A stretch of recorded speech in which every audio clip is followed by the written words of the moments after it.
No século XVIII, a eletricidade era apenas uma curiosidade. Mas no século XIX, ela tornou-se uma das ferramentas mais importantes, não só da ciência, mas também da indústria.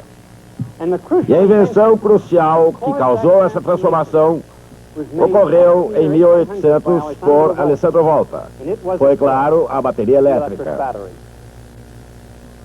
Eu queria ter trazido uma bateria de carro para lhes mostrar hoje, mas quando fui a uma revenda, tudo que tinham era um limão. Foi então que pensei em fazer uma bateria com um limão. Mas, se fôssemos usar esse limão como bateria, precisaríamos de eletrodos para extrair eletricidade. Portanto, vou colocar um prego de zinco e um prego de cobre como esses. Aí está. Para provar que isso é realmente uma bateria, vou ligá-lo a esse galvanômetro, ou voltímetro digital aqui. Observe agora. Quando fizer a ligação, verão que ele indica pouco menos de 1 volt. O volt, aliás, tem esse nome em homenagem a Alessandro Giuseppe Antônio Anastácio Volta. Como o nome inteiro era muito grande, usaram apenas o último. Mesmo assim, acharam que ainda era muito grande e abreviaram para Volta. O galvanômetro tem esse nome em homenagem a Giuseppe Galvani. Alessandro Volta e Giuseppe Galvani são os personagens principais da história que vamos contar hoje. Seria ótimo se pudéssemos fazer mais alguma coisa com nossa bateria de limão antes de simplesmente ligá-la a um voltímetro. Seria ótimo se pudéssemos fazer com que fizesse funcionar esse motor. Podemos tentar, ligando o motor elétrico à minha bateria, assim. Mas se fizer isso e em seguida o interruptor for ligado, nada, absolutamente nada acontece. A razão disso é que, embora o limão seja realmente uma bateria, ele não é uma bateria muito boa. Ele não foi projetado para ser uma bateria. Isso significa que, embora o limão produza uma corrente, essa corrente não é grande o suficiente para impulsionar o motor. Ela é muito, muito baixa. Mas existe uma solução. Tudo o que precisamos fazer é coletar e armazenar corrente, e isso pode ser feito numa garrafa de Leyden, ou nessa moderna versão da garrafa de Leyden chamada capacitor. Vamos desligar o motor da bateria, por enquanto, e em vez disso ligar a garrafa de Leyden ou o capacitor à bateria. Com o tempo, esses ficarão carregados. E finalmente o voltímetro apresentará a mesma leitura que tinha antes. Quando isso acontecer, poderemos acionar o motor a partir do limão. Isso vai demorar um pouco demais para ficarmos esperando. Por isso vamos continuar com a nossa história de hoje sobre como realmente funciona uma bateria elétrica.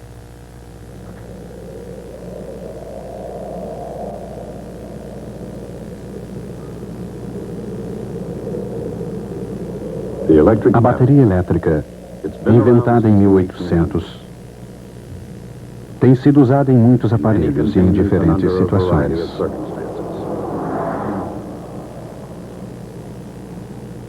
Mas como ela realmente funciona? Ou não funciona, como pode muito bem ser o caso? Na busca da resposta, e isso se aplica a qualquer tópico da ciência, parte da satisfação é o caminho até encontrá-la.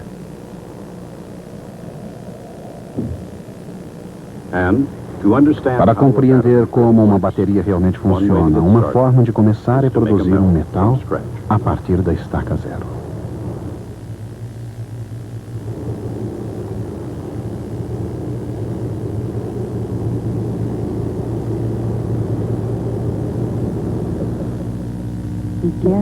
Comecemos com um único íon positivo, isto é, um átomo em que falta apenas um elétron. Como ele tem uma carga positiva, ele cria uma energia potencial de atração ao elétron ausente, como vemos aqui no gráfico. Colocamos então mais um íon lado a lado, um depois do outro. Adicione o mesmo número de elétrons para produzir um sistema eletricamente neutro. Disporemos de uma rede ordenada que pode ser a base de um pedaço de metal. Uma carga de teste imaginária não detectaria qualquer variação de energia potencial e, portanto, nenhuma força dentro ou fora do metal. Mas um elétron verdadeiro, dentro do metal, sofre a ação de todos os íons e de todos os elétrons, exceto dele mesmo, contribuindo ele mesmo com uma energia potencial.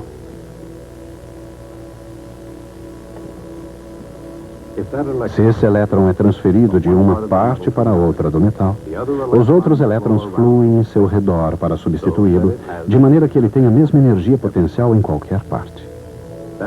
Isso significa que não existe virtualmente força capaz de impedir que um elétron se mova livremente no metal. Mas além dos limites do metal, não há mais íons ou outros elétrons para ajudar a contrabalançar essas forças.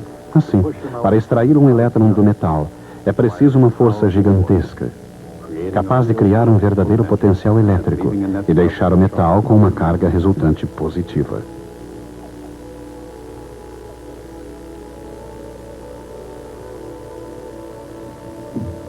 Assim, a energia potencial global de um verdadeiro elétron é substancialmente reduzida na superfície do metal, atingindo um valor mais baixo que aquele que se mantém constante em todo o seu interior.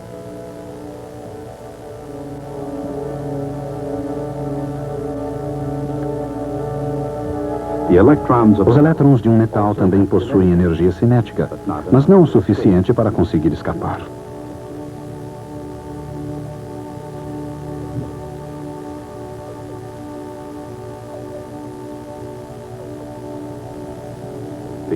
A quantidade de energia extra necessária a um elétron para escapar de um metal é conhecida como a função trabalho.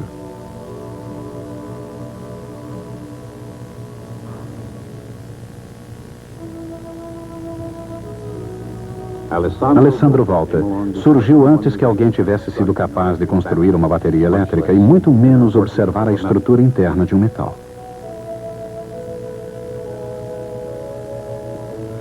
Mas Volta, na verdade, tinha algum conhecimento sobre metais, suas propriedades e características.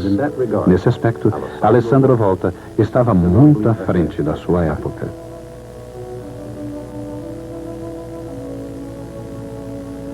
A ciência era o dom de Volta, e ele desejava compartilhá-lo com o mundo. Em 1775, ele escreveu a um amigo na Inglaterra, descrevendo uma recente invenção a que deu o nome de eletróforo perpétuo, ou reservatório perpétuo de eletricidade. Mais tarde, ele se tornaria conhecido como eletróforo. Uma vez carregado, o eletróforo retém um número limitado de cargas induzidas. Era realmente um reservatório perpétuo de eletricidade, porque as cargas se mantinham não importando quantas vezes o aparelho fosse tocado.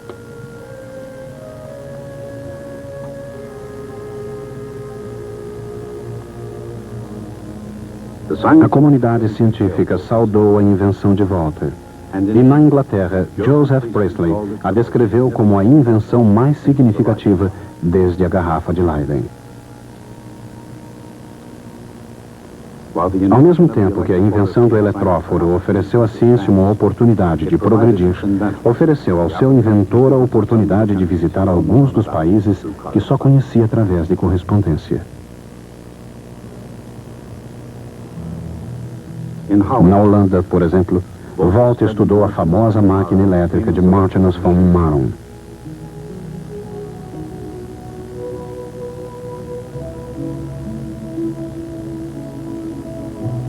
E na França foi aceito pela vanguarda, tanto da ciência como das artes.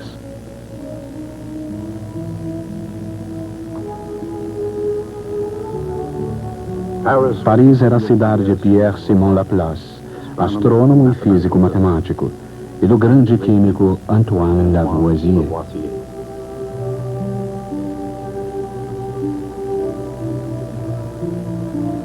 Foi também numa visita a Paris que o impressor e depois eletricista americano Benjamin Franklin conheceu Volta.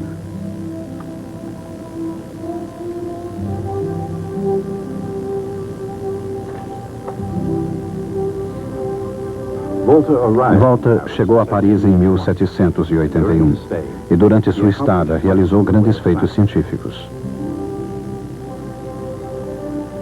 De fato, nas palavras de um admirador parisiense, Volta foi saudado como Newton da eletricidade. Assim, foi natural que visitasse universidades inglesas antes de voltar à Itália.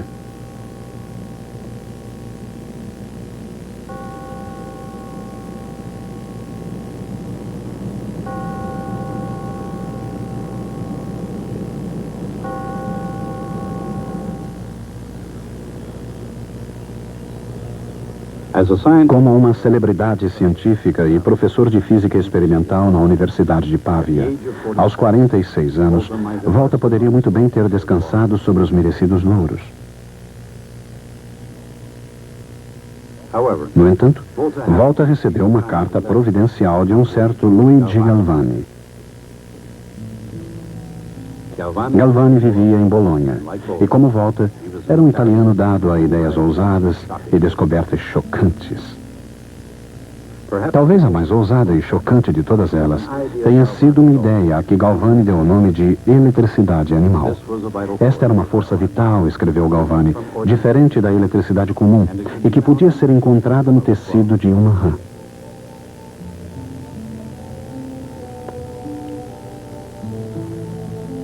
Naquela época, como ainda hoje, um impulso elétrico provoca a contração da perna de uma rã. Em outras palavras, quando o nervo da coxa de uma rã recém-dissecada recebe um pequeno impulso elétrico, ocorre uma contração muscular.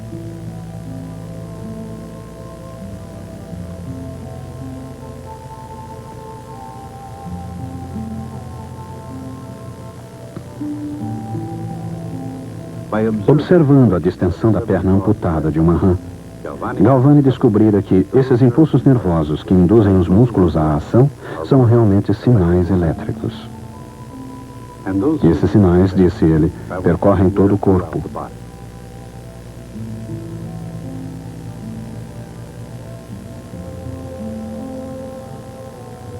Mas Galvani acreditava que se tratava de eletricidade animal armazenada no nervo da rã, como eletricidade comum armazenada numa garrafa de Leyden. Achava que uma descarga de eletricidade animal provocava o movimento do músculo.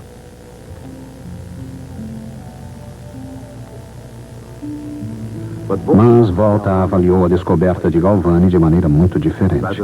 Em vez de detectar a chamada eletricidade animal em todas as partes do corpo, Volta só detectou o impulso na perna da rã. Ele chegou à conclusão de que a eletricidade animal era a eletricidade comum, simplesmente um choque produzido quando dois metais no circuito de Galvani por acaso entravam em contato.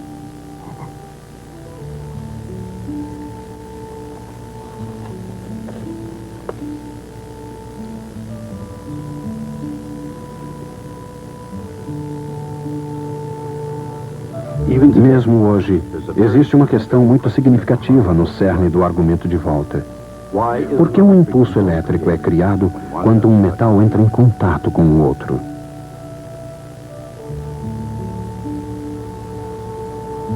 Cada metal, o zinco, por exemplo, tem uma função trabalho que impede a saída dos elétrons. Mas um metal diferente, o cobre, tem uma função trabalho diferente. Essa diferença equivale a cerca de 1 volt de potencial elétrico.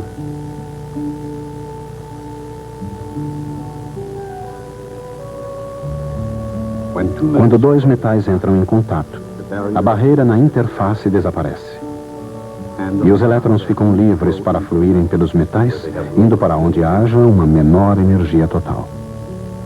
À medida em que os elétrons fluem, o metal do qual saem torna-se positivamente carregado, enquanto que, no que entram, torna-se negativamente carregado, criando uma diferença potencial eletrostática que, finalmente, contrabalança a diferença de energia. Então, o fluxo é interrompido. Se os dois metais forem separados agora, cada um tem uma carga elétrica resultante e uma diferença de potencial eletrostático existe entre eles.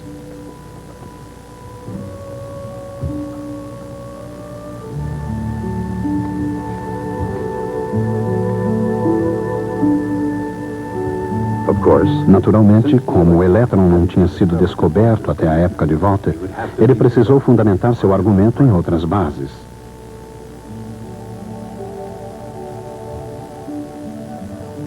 Assim, ele inventou a pilha voltaica, que se assemelhava a uma enguia elétrica. Sua intenção talvez tenha sido a de chocar Galvani. De qualquer maneira, uma das razões pelas quais a enguia produz eletricidade é porque uma certa quantidade de umidade flui entre os discos de sua nadadeira, funcionando como um eletrólito, que é um fluido que contém íons positivos e negativos em solução.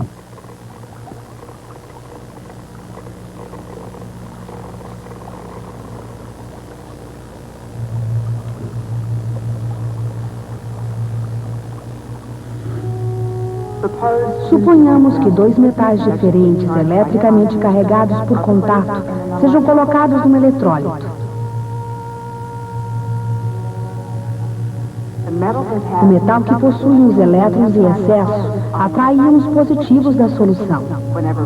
Sempre que íons positivos tocam a superfície, eles são capazes de extrair os elétrons excedentes do metal.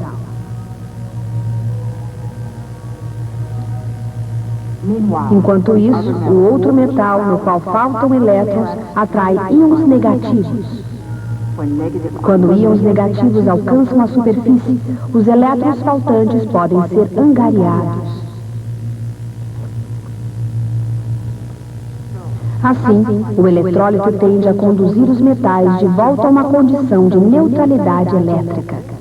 Se entrassem novamente em contato direto, uma nova onda de elétrons fluiria em virtude da diferença entre suas funções de trabalho. Mas agora, graças ao eletrólito, a onda não é interrompida. Os elétrons continuam fluindo de um metal para outro, sendo continuamente substituídos pelos íons da solução, até que toda a energia química da solução tenha se esgotado.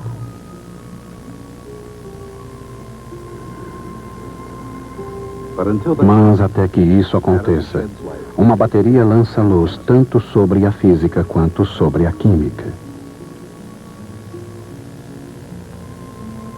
Reações químicas na interface entre o eletrólito e o metal produzem elétrons extras prontos para fluir.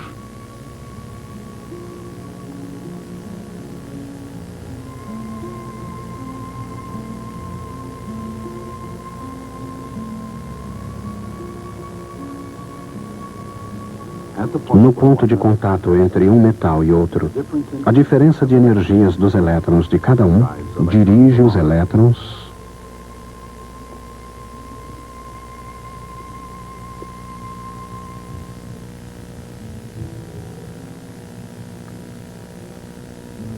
através do circuito elétrico e de novo a solução,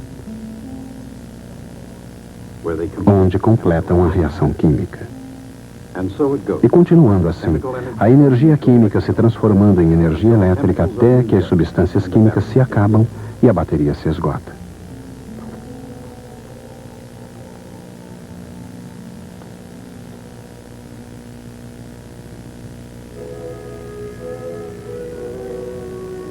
Essa é a teoria que baseia a invenção de Volta. E até certo ponto a razão pela qual a bateria elétrica e a enguia elétrica funcionam da mesma maneira. Assim, para imitar a natureza e mostrar que Galvani estava equivocada em relação à eletricidade animal, Volta construiu camadas de barbatanas, separadas por uma espécie de eletrólito, neste caso alternando placas de prata e zinco separadas por papelão umedecido.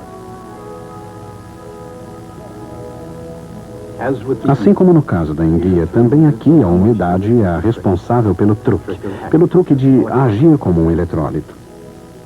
E como no caso do eletróforo, essa invenção foi saudada como um tremendo sucesso.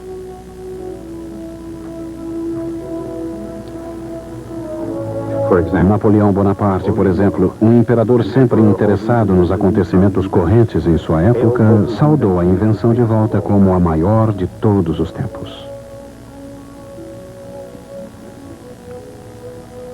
E, embora isso seja uma questão de opinião, não há dúvida que Volta desenvolveu a primeira bateria elétrica do mundo.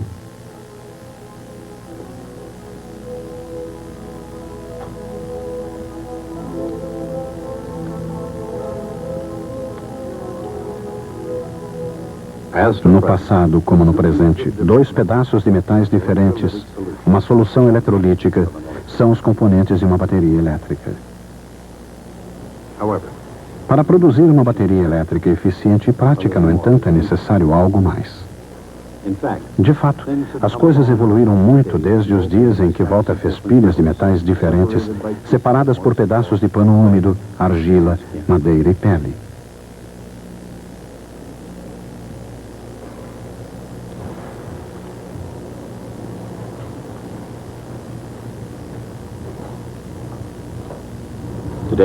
Hoje, por exemplo, fornalhas derretem pesadas barras de chumbo.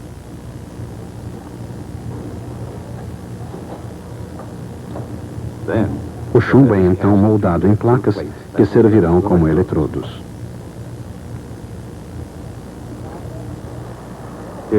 Aqui as placas são revestidas com uma pasta barrenta, uma mistura de óxido de chumbo, ácido e água. Um encorpador é acrescentado à lama das placas negativas.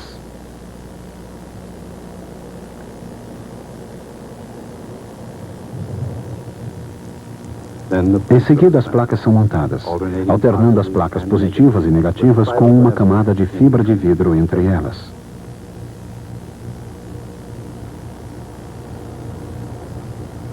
As placas são soldadas em contatos, colocadas dentro de uma caixa plástica e fixas.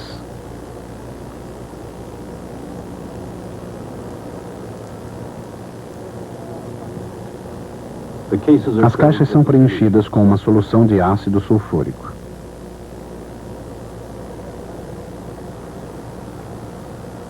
E, finalmente, dentro da caixa, as placas de chumbo e o eletrólito circundante são transformados finalmente em baterias elétricas.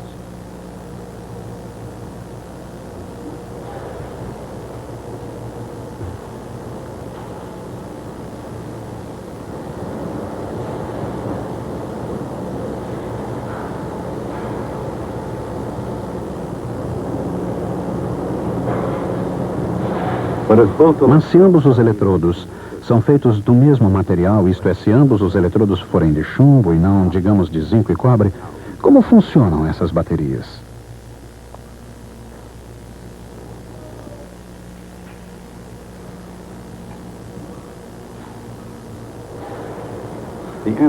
A resposta foi encontrada por um cientista francês chamado Raymond Planté, que descobriu essa nova maneira de fazer uma bateria.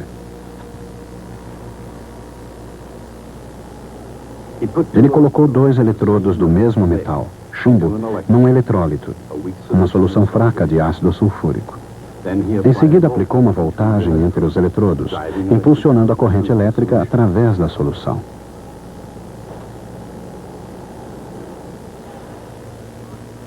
Isso teve o efeito de oxidar um eletrodo, alterando sua função trabalho.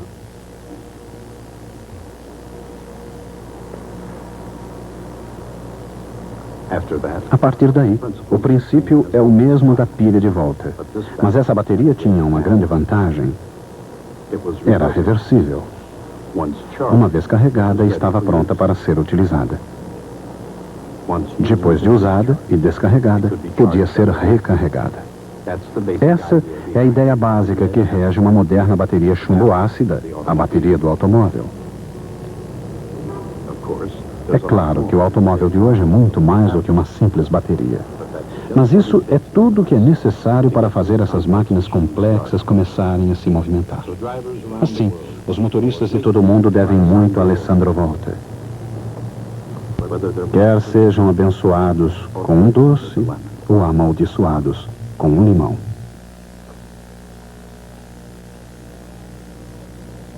O pai de Alessandro Volta era irmão de 3 sacerdotes. Isso não era muito promissor para o futuro da família. Assim, depois de 11 anos de sacerdócio, ele abandonou a batina para propagar o nome da família. E certamente fez isso muito bem, pois ainda hoje usamos esse nome. Teve 6 filhos, 3 padres, 2 freiras e Alessandro. Esse era um método italiano muito eficiente de controle da natalidade. Alessandro, no entanto, não ficou livre do apelo sacerdotal. Um colega seu, de nome Lichtenberg, disse que Alessandro entendia da eletricidade feminina. E por falar em eletricidade, acho que chegou a hora de ligar o nosso motor elétrico, pois acumulamos carga suficiente do limão bateria. Tudo o que precisamos fazer é ligar o motor a capacitores, assim, quando eu ligar o interruptor, ele deve funcionar. Estão prontos? Lá vamos. Aí está. Energia de limão.